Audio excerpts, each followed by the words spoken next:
Ilang sandali matapos ang pagkamatay ni Lin Mo, ang asul na buhok na si Jitai Mie ay agad nag-utos sa mga disipulong naka-duty sa main gate na humakbang pasulong at iulat ang lahat ng nalalaman nila. Sunod-sunod na lumapit ang mga ito, ngunit nang magsimula silang magpaligoy-ligoy, malamig silang pinatigil ni Jitai Mie at inutusang magsalita ng direkta. Isang disipulo ang kabadong umamin na nakilala niya ang isang dalaga. Itinuro niya ang babaeng nakapula na si Lizzo at sinabi na ito ang humiling ng audience sa Third Prince kanina at siya rin ang huling taong nakitang kasama nito. Biglang bumigat ang atmosfera sa paligid. Sa likuran ni Jitai Mie, tahimik na nakamasid si Bai Qingling kasama ang kanyang mga disipulo na sina Sen Zinger at Ling Ying. Muling nagbabala si Jitai Mie na maaaring magtanong ang sect master, ngunit bawal ang padalos-dalos na paratang dahil ulo ang magiging kapalit ng sinumang magsisinungaling. Sa kabila ng takot, iginiit ng disipulo ang kanyang pahayag. Ayon sa kanya, walang pagkakamali dahil personal na nagtungo ang Third Prince sa Mountain Gate upang makita ang babaeng iyon, at may ilan pa siyang kasamahang handang magpatunay sa kanyang sinabi. Bahagyang pumikit si Jitai Mie at malamig na nagsalita. Ipinunto na ang babaeng hinahanap ng Third Prince ay sinasabing disipulo ng Old Demon Bai at malinaw na may hindi tama sa sitwasyon. Nanatiling kalmado si Bai Qingling sa likuran habang tahimik na inoobserbahan ang nangyayari. Hindi na napigilan ni Lin Xianxian ang sarili at galit na sumigaw kay Lizzo, diretsahang tinatanong kung siya ba ang pumatay sa kanyang royal brother at kung bakit tila ipinapakita nito ang sarili na parang wala siyang kasalanan. Sa isang iglap, mabilis na kumilos si Sen Zinger at isang sampal ang ginawa upang maitulak pababa si Xianxian at pigilan ang paglapit nito.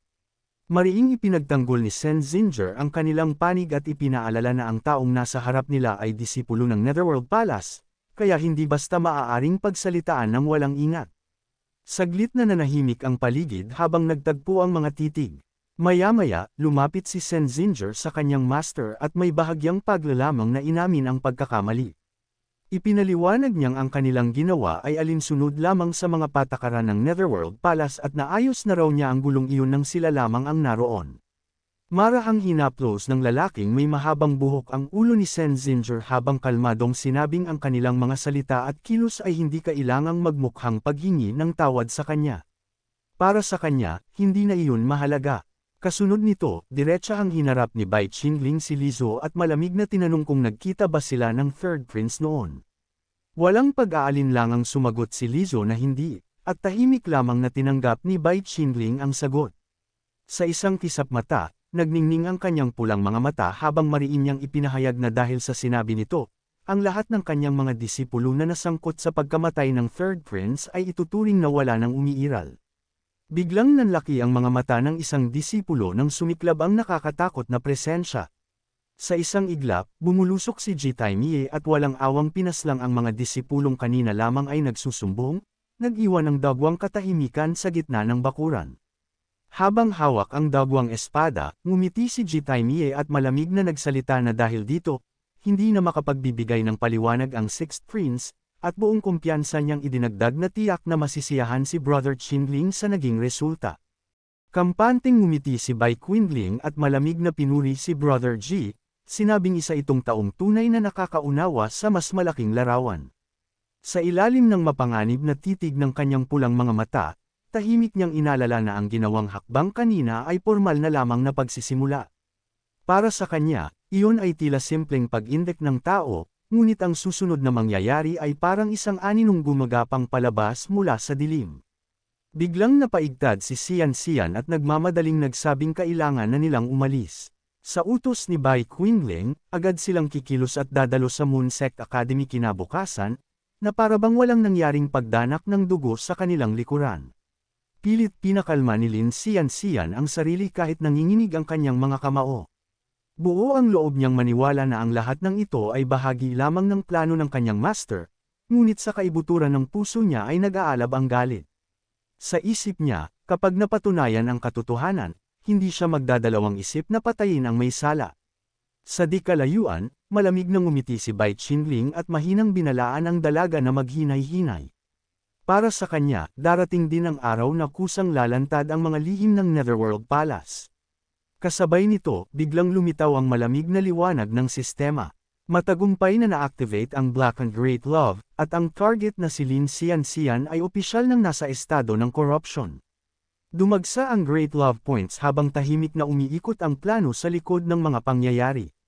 Sa malayong Ice Lake Holy Land, isang misteryosong presensya ang biglang nagising sa kailaliman ng nagyayelong tubig. Dahan-daang nagmulat ng mga mata ang babaeng nakasilid sa loob ng kristal, agad naramdaman ang matinding killing intent na kumakalat sa hangin. Kumunot ang kanyang noo nang mabasa ang pinagmulan nito, si Bai Qingling. Tahimik siyang napaisip, sinusuri ang galaw ng kalaban at nagtataka kung anong hakbang ang balak nitong gawin. Tahimik na lumuhad si Lizo sa harap ng kanyang master at buong pagpapakumbabang humingi ng paumanhin.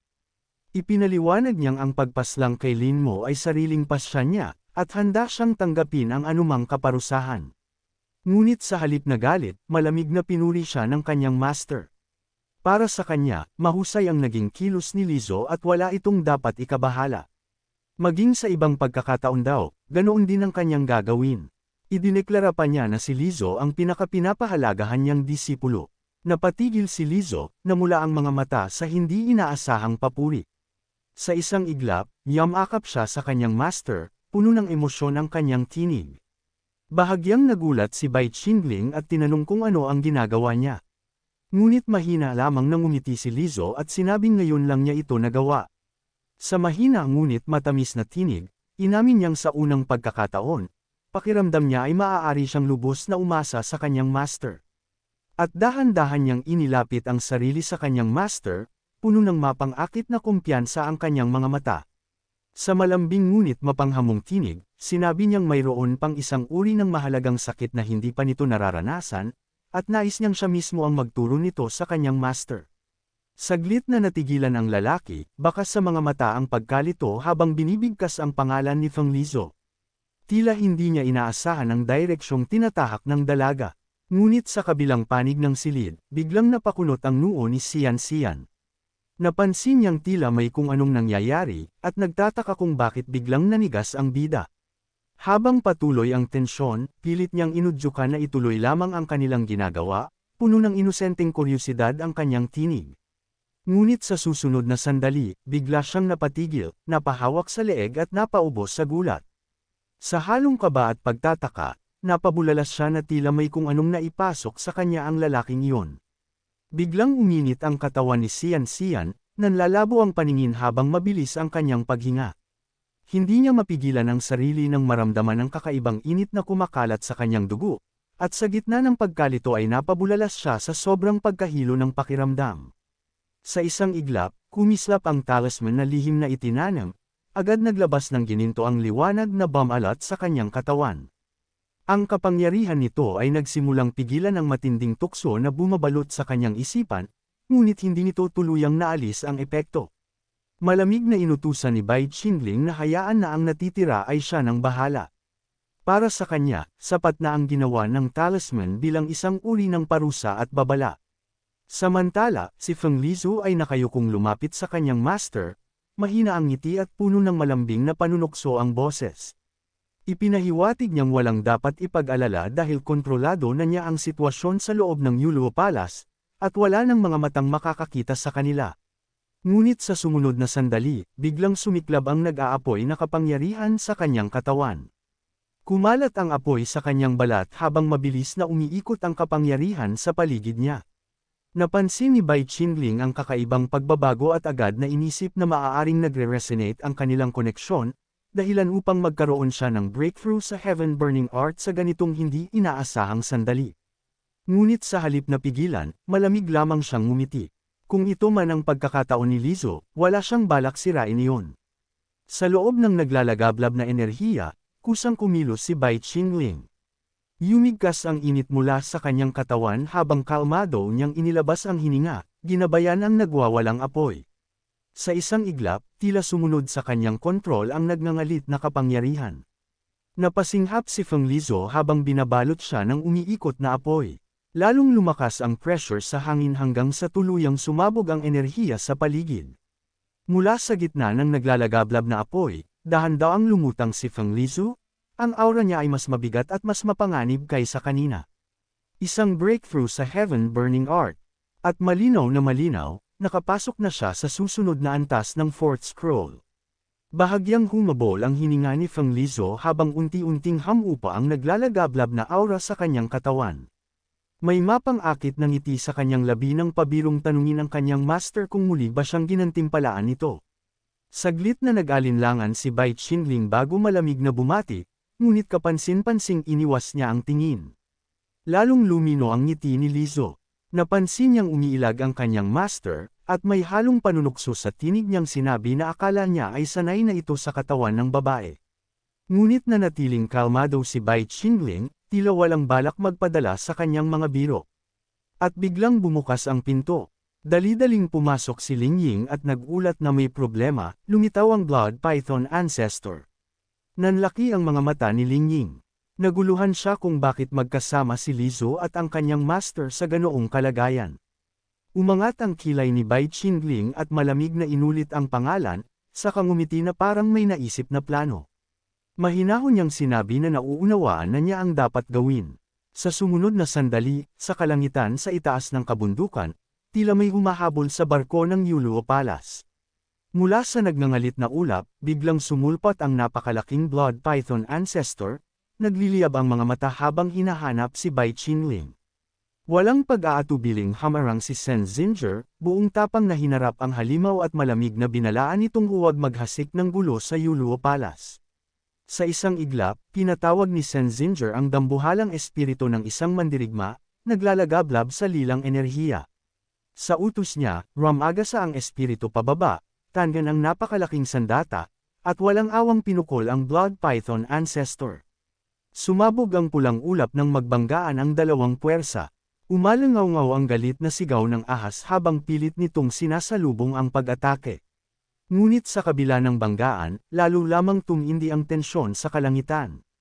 Muling umikot ang napakalaking katawan ng Blood Python Ancestor, ang mga matang nag-aapoy ay muling nakatuon sa iisang pangalan, si Bai Qingling. Sa gitna ng nag-aalab na pulang enerhiya, unti-unting nagising ang demonyong anyong ahas. Namumula ang mga mata nito habang kumakawala ang mabigat at marahas na aura, tila handang lumunin ang lahat sa paligid. Sa alaala ng nakaraan, nasalayan kung paano nito walang awang pinabagsak ang mga kalaban noon, patunay sa halimaw na kapangyarihang taglay nito. Habang lalo pang tumitindi ang pulang puot, mariing ipinangako ng halimaw na ibubuhos nito ang galit na matagal ng kinimkim. Ngunit sa sandaling iyon, isang malamig na boses ang pumutol sa pagragasa ng enerhiya. Kumilos si Ling Ying at agad na isinagawa ang kanyang teknik, ang Necromantic Requiem. Sa pag-utos niyang bumitaw, sumabog ang bughaw na kapangyarihan at naglitawan ang mga kaluluwang sumusunod sa kanyang kontrol. Mabilis nilang pinalibutan at iginapos ang nagngangalit na demonyong ahas. Nayanig ang espasyo sa banggaan ng pulang at bughaw na enerhiya, at doon malinaw na nagsimula ang tunay na sagupaan. Mula sa ibabaw ng sasakyang panghimpapawid, agad na kumilos sina Sen Zinger at Ling Ying habang humaharap sa nagngangalit na pulang halimaw. Gayunman, mapanlate nang umisi ang demonyo at malamig na hinamak ang kanilang mga galaw, na parabang wala itong kaunting takot. Sa isang malakas na pagragasa, biglang lumaki ang anyo ng dambuhalang ahas at bumalot ang nagbabagang pulang enerhiya sa buong kalangitan. Sa loob lamang ng isang iglap, sinunggaban nito ang lumilipad na sasakyan at marahas na hinayla pababa. Matinding yumanig ang barko habang pilit itong ibinabagsak ng halimaw patungo sa naglalagablab na lupa sa ibaba. Galit na sumigaw si Ling Ying at agad nagbabala sa lahat na mag-ingat.